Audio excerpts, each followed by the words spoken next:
KAS ಅಧಿಕಾರಿ ಮದನ್ ಪಾಟೀಲ್ ಕಚೇರಿಗೆ ಮುತ್ತಿಗೆ. ಖಾಸಗಿ ಇಂಜಿನಿಯರ್ ನೇಮಕ ಕೈಬಿಡುವಂತೆ ಪಟ್ಟು.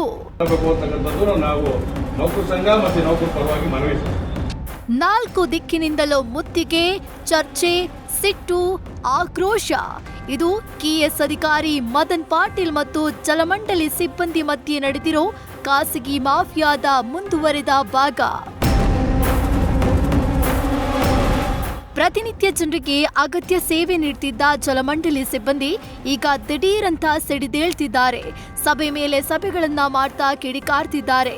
ಕಾರಣ, ಇತಿಹಾಸದಲ್ಲೇ ಪ್ರಪ್ರಥಮ ಬಾರಿಗೆ ಜಲಮಂಡಳಿಗೆ ಆವರಿಸಿದ ಖಾಸಗೀಕರಣದ ಗುಮ್ಮ. ಅಂದ್ರೆ ಹೊರಗುತ್ತಿಗೆ ಆಧಾರದ ಮೇಲೆ 60 ಮಂದಿ ಸಹಾಯಕ ಮತ್ತು ಕಿರಿಯ ಇಂಜಿನಿಯರ್ಗಳನ್ನ ತೆಗೆದುಕೊಳ್ಳಲು ಟೆಂಡರ್ ಕರೆದಿರೋದು. ಇದು ಕೆಲ ದಿನಗಳ ಹಿಂದೆ ಕೇಳಿ ಬಂದ ಆರೋಪ. ಅದೇ ವಿಚಾರಕ್ಕೆ ಇವತ್ತು ಮತ್ತೊಮ್ಮೆ ಸಿಡಿದಿದ್ದ ಜಲಮಂಡಳಿ ನೌಕರರು ಕೆಎಎಸ್ ಅಧಿಕಾರಿ ಮದನ್ ಪಾಟೀಲ್ ಕಚೇರಿಗೆ ಮುತ್ತಿಗೆ ಹಾಕಿದ್ರು.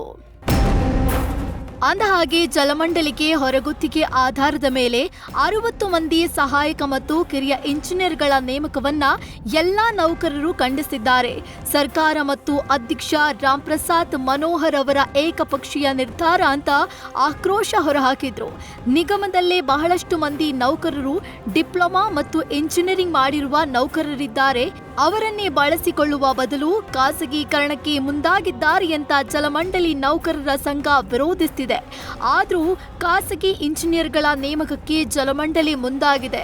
ಈ ಹಿನ್ನೆಲೆ ರೊಚ್ಚಿಗೆದ್ದ ನೌಕರರು ಜಲಮಂಡಳಿ ಆಡಳಿತದ ನಿರ್ಧಾರ ಖಂಡಿಸಿ ಸಿಎ ಕಚೇರಿಗೆ ಮುತ್ತಿಗೆ ಹಾಕಿದ್ರು. ನೌಕರರ ಆವೇಶ ಹೆಚ್ಚಾಗ್ತಿದ್ದಂತೆ ಕಚೇರಿಗೆ ಬಂದ ಜಲಮಂಡಳಿ ಅಭಿಯಂತರ ಮದನ್ ಪಾಟೀಲ್ ನೌಕರರ ಸಮಸ್ಯೆಯನ್ನ ಆಲಿಸಿ ಮನವಿ ಪತ್ರ ಸ್ವೀಕರಿಸಿದ್ರು. ಇಲ್ಲಿವರೆಗೂ ಗ್ರೂಪ್ ಸಿ ಮತ್ತು ಗ್ರೂಪ್ ಡಿಗೆ ಮಾತ್ರ ಹಲವು ಇಲಾಖೆಗಳು ಹೊರಗುತ್ತಿಗೆ ಆಧಾರದ ಮೇಲೆ ನೇಮಕಾತಿ ಮಾಡಿಕೊಳ್ತಾ ಬಂದಿವೆ.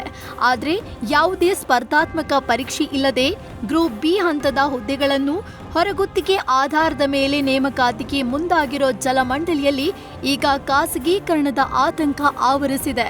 ಭಾರೀ ವಿರೋಧದ ನಡುವೆಯೂ ಟೆಂಡರ್ ನೋಟಿಫಿಕೇಶನ್ ಕರೆದಿದ್ದಾರೆ.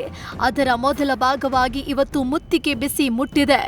ಆದರೂ ಇನ್ಮುಂದೆ ಈ ಕತೆ ಅದ್ಯಾವ ಹಂತಕ್ಕೆ ತಲುಪುತ್ತೆ ಅನ್ನೋದನ್ನ ಕಾದು ನೋಡಬೇಕು. Raghupal, news first, Bengaluru.